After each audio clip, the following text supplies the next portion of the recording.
We'll now turn to a discussion of the criteria that were used to make selections for the Canon. As we've already said, the process wasn't one of those throw-it-on-the-table deals. But if that wasn't the way it was done, then what was?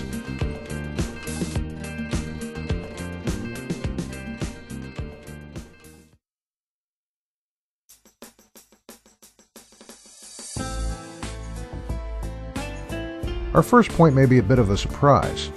The modern church places so much emphasis on the inspiration of Scripture that we may assume that it was a criterion for what was included in the Canon. But it wasn't. Inspiration was just one of many aspects of the life of the church, and one could regularly speak and write under inspiration.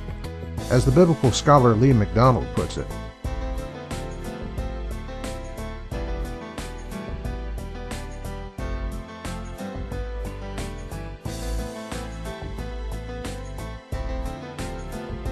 so, inspiration was not a criterion of canonicity, but a corollary of it. Something that was inspired could be canonical, but something not inspired could never be canonical.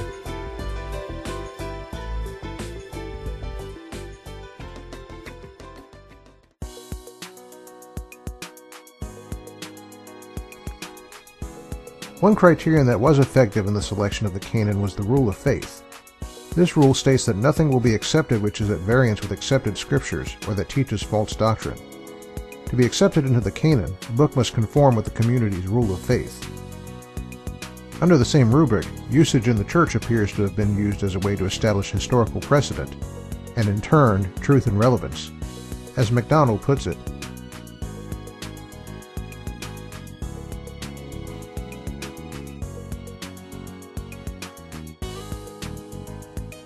now, critics may object that these are circular criteria, for they read it in these terms. The Canon endorses your doctrine and practices, and your practices and doctrines endorse your Canon.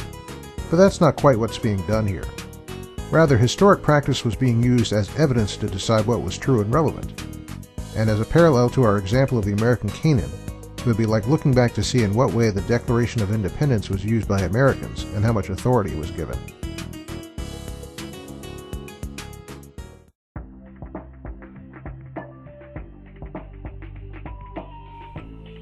Our third and final criterion is one we already alluded to in Part 1. A work must have been authored by an apostle or an immediate follower of an apostle in order to become part of the Canon. In Part 2 we noted our 7 fringe books which had a harder time getting into the Canon. The history behind these demonstrates the care which was taken to ensure that the criterion of apostolic authority was followed. These 7 books listed gained access to the Canon only after considerable debate over whether they could be attributed to the persons that bear their names. It would be correct to say of the New Testament as a whole that those who doubted apostolic authorship of a book also denied that book's canonicity. In our next section, we'll start discussing the history of the Canon and people who had a hand in its formation. And it may surprise you to hear what we think, that this guy had a lot to do with getting it started. Yep, that's right. See you next time.